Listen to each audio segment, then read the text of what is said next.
और निःशुल्क चिकित्सा देंगे। वो कोई फीस नहीं लेंगे, वो कोई पैसा नहीं लेंगे। तो आप ये मौका मत छोड़िए और सबको बता देना कि सभी लोग इसका लाभ उठाएं, क्योंकि ये निःशुल्क है, हर गरीब आदमी के लिए, हर अमीर आदमी के लिए ये खुला होगा। अब मैं एक छोटी सी आखिरी बात और कहना चाहता हूँ कि ये तो हमारा काम है कि हम सबको स्वस्थ बनाएं, निरोगी बनाएं। हमने और एक बड़ा अभियान शुरू किया हुआ है कि भारत का भ्रष्टाचार मिटाएं, रिश्वतखोरी, घूसखोरी, क्योंकि बहुत भ्रष्टाचार बढ़ा हुआ है देश में। आप सब देख रहे हैं, हर दिन नए नए घोटाले हो रहे हैं और हर दिन देश का लाखों करोड़ों रुपए बर्बाद हो रहा है। अभी थोड़े दिन पहले हमने देखा कि नहीं तो छत्तीसगढ़ की सारी सड़कों पर 10 मिलीमीटर मोटाई का सोने का परत बिछा सकते,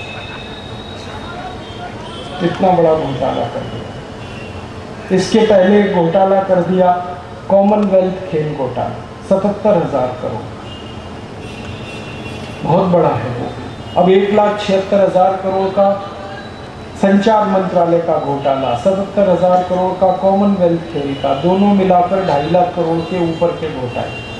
फिर उसके बाद एक आदर्श हाउसिंग सोसाइटी का घोटाला। ऐसे भारत में पिछले 64 साल में कुल जो घोटाले हुए हैं ना, उनमें 340 लाख करोड़ रुपए देश का बर्बाद हो गया। और ये पैसा आपका है, मेरा है, आपने टैक्स दिया, मैंने टैक्स दिया। अब ये पैसा बर्बाद कैसे हुआ? ये घोटाले जो होते हैं, इनमें जो पैसा लूटा जाता है वो विदेशी बैंकों में जमा हो जाता है। भारत के भ्रष्ट नेता और अधिकारियों के विदेशी बैंकों में खाते खुले हुए। स्विस बैंकों में भारत के भ्रष्ट नेताओं ने 280 लाख करोड़ रुपए जमा कर रखा है। और स्विस बैंकों के अलावा दूसरे बैंकों में करीब 60 लाख करोड़ जमा कर रखा। कुल मिलाकर 340 लाख करोड़ विदेशी बैंकों में जमा है। हमने ये संकल्प लिया है भारत स्वाभिमान के आंदोलन के तहत कि ये जितना पैसा विदेशी बैंकों में जमा कर दिया है नेताओं ने, इस पैसे को वापस भारत में लाना है और इसी से भारत का गरीबी और बेरोजगारी में। आपके मन में सवाल आएगा, क्या ये वापस आ सकता है पैसा? हाँ, ये आ सकता है। इसके 3 रास्ते हैं। पहला रास्ता है कि अगर हम भारत के सुप्रीम कोर्ट में एक पब्लिक इंटरेस्ट पिटीशन फाइल करें, जनहित याचिका, और उसमें सुप्रीम कोर्ट से हम ये मांग करें कि सुप्रीम कोर्ट इस पूरे धन की जांच करे, 340 लाख करोड़, और इसको राष्ट्र की संपत्ति घोषित करे, तो ये काम सुप्रीम कोर्ट कर सकता है। सुप्रीम कोर्ट की ताकत है, ये उसकी पावर है। और एक बार सुप्रीम कोर्ट ऐसा कर चुका है। जब नरसिम्हा राव प्रधानमंत्री थे तब यूरिया घोटाला हुआ था। उसमें जितना पैसा देश के बाहर चला गया वो सब सुप्रीम कोर्ट ने वापस मंगा लिया, और जिसने घोटाला किया था उसको जेल में डाल दिया। आपको मालूम है वो घोटाला किसने किया था? नरसिम्हा राव के बेटे। बाप प्रधानमंत्री, बेटा लूटखोर। लेकिन सुप्रीम कोर्ट को हम इस बात की प्रशंसा करेंगे कि उन्होंने घोटाले का एक एक पैसा वापस मंगा लिया स्विस बैंक से। अब हमारा ये कहना है कि अगर यूरिया घोटाले का पैसा वापस आ गया तो चारा घोटाले का भी आ सकता है, बोफोर्स का भी आ सकता है, एनरॉन घोटाले का आ सकता है, ए राजा घोटाले का आ सकता है, कॉमनवेल्थ घोटाले का आ सकता है। इसी उम्मीद में हमने सुप्रीम कोर्ट में एक मुकदमा दाखिल कर दिया है, और हमारे मुकदमे को सुप्रीम कोर्ट में दाखिल किया है भारत के एक मशहूर वकील, उनका नाम है राम जेठमलानी। और अच्छी बात ये हुई है कि ये मुकदमा स्वीकार हो गया और सुप्रीम कोर्ट ने सरकार को नोटिस दिया है और ये कहा है कि साल भर के अंदर सरकार बताए कि विदेशी बैंकों में किसका कितना पैसा है। अब सरकार को सुप्रीम कोर्ट के आदेश पर कार्यवाही करनी पड़ रही है और दुनिया के 70 देशों में सरकार ने अधिकारी भेज दिए हैं। वो अधिकारियों ने अभी थोड़े दिन पहले कोर्ट को बताया कि हमने 34 देशों में पैसे का पता कर लिया है, 36 देशों में और हम पता करके आपको बता देंगे। तो साल भर में शायद ये मामला पूरा हो जाए। और तब हम सुप्रीम कोर्ट को अपील करेंगे कि इस पूरे पैसे को राष्ट्र की संपत्ति घोषित कर दिया जाए, क्योंकि ये देश का पैसा है, राष्ट्र का पैसा। और जैसे ही ये पैसा राष्ट्रीय संपत्ति बनेगा तो सारी बैंकों से ये वापस आ जाएगा देश में। दूसरा एक रास्ता है, संसद के माध्यम से ये काम हम कराएं। हमने ये संकल्प लिया है कि किसी कारण से सुप्रीम कोर्ट में ये मामला अगर पेंडिंग हो गया, कई बार होता है सुप्रीम कोर्ट में कई सारे केस 25-25 साल पेंडिंग हो जाते हैं, तो मान लो ये भी हुआ, तो हम क्या करेंगे, तब हम संसद में एक विधेयक पेश करेंगे, बिल, और उसके लिए हमने कुछ एमपीज़ को तैयार कर लिया। और वो बिल संसद में इस बात के लिए होगा कि विदेशी बैंकों में जो 340 लाख करोड़ पड़ा है, ये भारत की राष्ट्रीय संपत्ति है। इस विधेयक को 2 सांसद प्रस्तुत करेंगे, बाकी सब इस पर बहस करेंगे। अब बहस के समय हम देखेंगे कि कौन कौन सांसद इसका विरोध कर रहा है। जो विरोध करेंगे, पक्की बात है कि बेईमान वही है, पैसे होंगे। अब संसद में 2 ही काम होंगे, या तो सांसद विरोध करेंगे तो बिल गिरेगा, और सांसद विरोध नहीं करेंगे तो बिल पास होगा।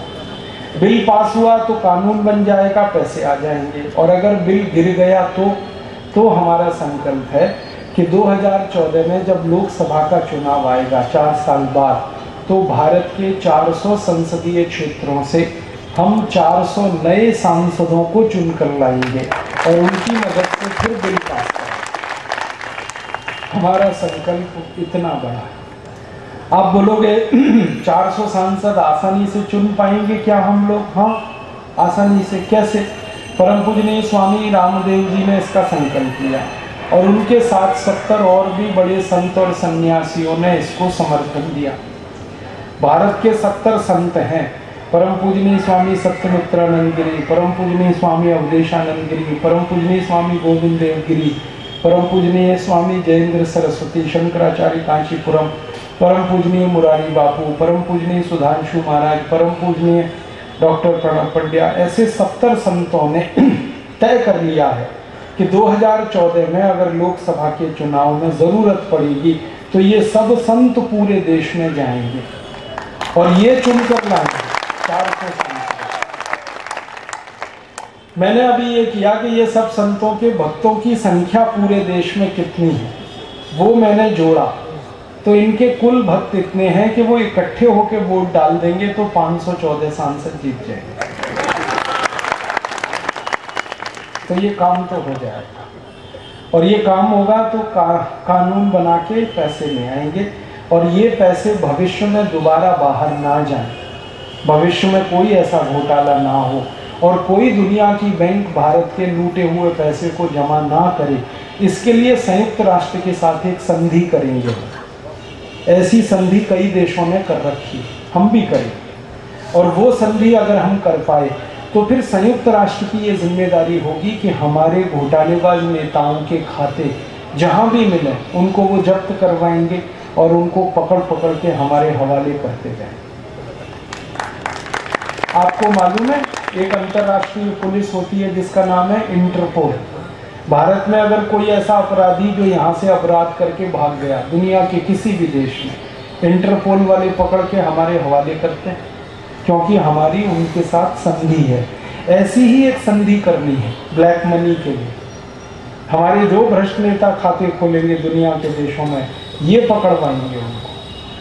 तो जब अपनी सरकार होगी, अपने सांसद होंगे तो ये संधि भी हो जाएगी, तो भविष्य में कोई पैसा यहाँ से नहीं जाएगा। और आगे की योजना है कि ये जो 340 लाख करोड़ वापस आएगा इसमें से 10 लाख करोड़ खर्च करेंगे गांव-गांव में उद्योग लगाने के लिए और 10 लाख करोड़ रुपए में हर गांव में 100 उद्योग लग जाएंगे। हर गांव में 100 उद्योग। जैसे भारत में जिन गाँव में कपास पैदा होती है वहाँ खादी बनाने का उद्योग, जिन गाँव में गाय है वहाँ गोमूत्र से दवा बनाने का उद्योग, जिन गाँव में गाय बैल भैंस है उनके गोबर से गैस निकालने का उद्योग और उस गैस से फिर गाड़ियाँ चलाना, बिजली बनाना, घर का खाना बनाना और फिर गोबर जो बचेगा उससे रासायनिक खाद की जगह ऑर्गेनिक खाद बनाना, किसानों को उसको बंटवाना। ऐसे 100 उद्योग हर गाँव में 10 लाख करोड़ खर्च होगा। और इसमें 67 करोड़ भारतवासियों को रोजगार मिलेगा गांव-गांव। तो बेरोजगारी पूरी खत्म हो जाए। फिर उसके बाद क्या करेंगे? 330 लाख करोड़ बच गए, तो और 10 लाख करोड़ खर्च करेंगे तो हर गांव में सड़क बनेगी, स्कूल बनेगा, कॉलेज बनेगी। हर गांव में शिक्षा हर एक को मिलेगी, स्कूल कॉलेज सब गांव में, और सड़क सब गांव में। फिर हर गांव को 24 घंटे बिजली, हर गांव के किसान के खेत को पूरे साल पानी, इसकी सारी व्यवस्था 30 लाख करोड़ में हो जाएगी और अपने पास 310 लाख करोड़ बचेगा। फिर गांव के बाद शहर का विकास करने में और 10 लाख करोड़ खर्च होगा, तो 300 लाख करोड़ बच गया। अब क्या करें? शहर भी विकसित हो गए, गांव भी विकसित हो गए, 40 लाख करोड़ के खर्चे में 300 लाख करोड़ फिर भी बच गए। तो ये बचे हुए पैसे को बर्बाद नहीं करेंगे, इसको बैंक में जमा करेंगे, आरबीआई में, फिक्स डिपॉजिट। आरबीआई इस पे 10% का ब्याज देगी और वो ब्याज साल का 30 लाख करोड़ आएगा।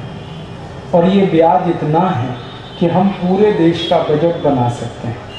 अभी हमारा बजट 11 लाख करोड़ का है, फिर ब्याज में ही हमको 30 लाख करोड़ मिलेगा।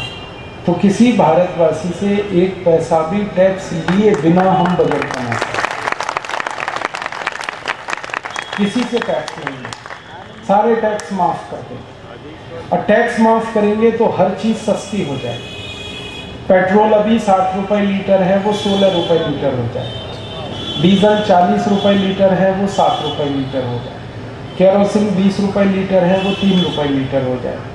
रसोई गैस का सिलेंडर 370 रुपये का है, वो खाली 70 रुपये का रह जाएगा। सीमेंट का एक पैकेट अभी 250 का आता है, वो 72 रुपये का आएगा। लोहा 50 रुपये किलो से 12 रुपये किलो हो जाएगा। ईंट जो 5 रुपये की है, वो 90 पैसे की हो जाएगी। घर आप जो 10 लाख में बनाते हैं, वो 3 लाख में बन जाएगा।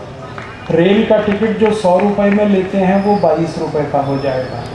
बस का टिकट जो 100 रुपये का है, वो 27 का हो जाएगा। हवाई जहाज़ का टिकट जो 1 लाख रुपए का आता है अमेरिका से जाना और वापस आना, वो 12,000 का होता है। हर चीज़ सस्ती है। हमारे घर के बच्चे इंजीनियरिंग पढ़ने जाते हैं IIT में, तो 5 लाख खर्च होता है 5 साल में, फिर वो खर्चा 70,000 हो जाएगा। हमारे बच्चे MBBS MD करते हैं, 40 लाख खर्च होता है, फिर वो 4 लाख रह जाएगा। शिक्षा सस्ती होगी, इलाज सस्ता होगा, घर बनाना सस्ता, घर चलाना सस्ता, तो हर एक का पैसा बचेगा, आमदनी बढ़ेगी और देश की आमदनी बढ़ेगी। इसका हमने हिसाब निकाला कि जब भी किसी की आमदनी बढ़ती है और पैसे की बचत होती है, तो वो व्यक्ति पैसे को बैंक में रखता है, जिसको हम घरेलू बचत कहते हैं, डोमेस्टिक सेविंग। अगर ये बचत हम 40% तक बढ़ा दें देश की GDP की तुलना में, तो हमारा देश चीन और अमेरिका से भी आगे निकल जाए। अमेरिका भी हमसे पीछे रहेगा, चीन भी हमसे पीछे। और एक काम हमें करना है कि गरीबी खत्म हुई, बेकारी खत्म हुई, महंगाई खत्म हुई, फिर भ्रष्टाचार खत्म करने के लिए कानून बनाना है कि जो रिश्वत लेगा और पकड़ा गया, उसी को 3 महीने में फांसी की सजा।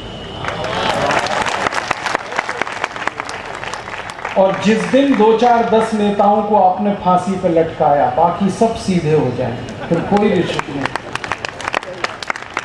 आज क्या होता है, सजा नहीं मिलती, दंड नहीं मिलता, इसलिए ये छुट्टे सांव की तरह से घूमते रहते हैं भ्रष्ट नेता। फिर सजा मिलेगी, दंड होगा, ये सब सीधे होगा। और एक बड़ा काम करेंगे, टैक्स खत्म हो जाएंगे देश में, इनकम टैक्स, सेंट्रल एक्साइज, तो वैसे भी घोटाले खत्म हो जाएंगे। क्योंकि इनकम टैक्स के कारण काला धन होता है, ब्लैक मनी। ब्लैक मनी होगा नहीं तो फिर बेईमानी कोई नहीं करेगा, सब लोग ईमानदार हो जाएंगे और आगे चलेंगे। अंग्रेजों के बनाए हुए 34,735 कानून इस देश में चल रहे हैं, वो बदलवाने हैं। IPC, CRPC, CPC, Indian police act, Indian civil services act, ऐसे ये सारे अंग्रेजों के बनाए हैं, इनको बदलना। ये जो IPC है ना, ये आयरिश पीनल कोड है, ये इंडियन पीनल कोड नहीं है। अंग्रेजों ने आयरलैंड को गुलाम बनाने के लिए जो कानून ड्राफ्ट किया, वही भारत पे लगा दिया और हम उसी के चक्कर में घूम रहे हैं। और IPC जिसने बनाया, उसका नाम था थॉमस बैबिंगटन मैकॉले। उसने अपने बाप को एक चिट्ठी में लिखा है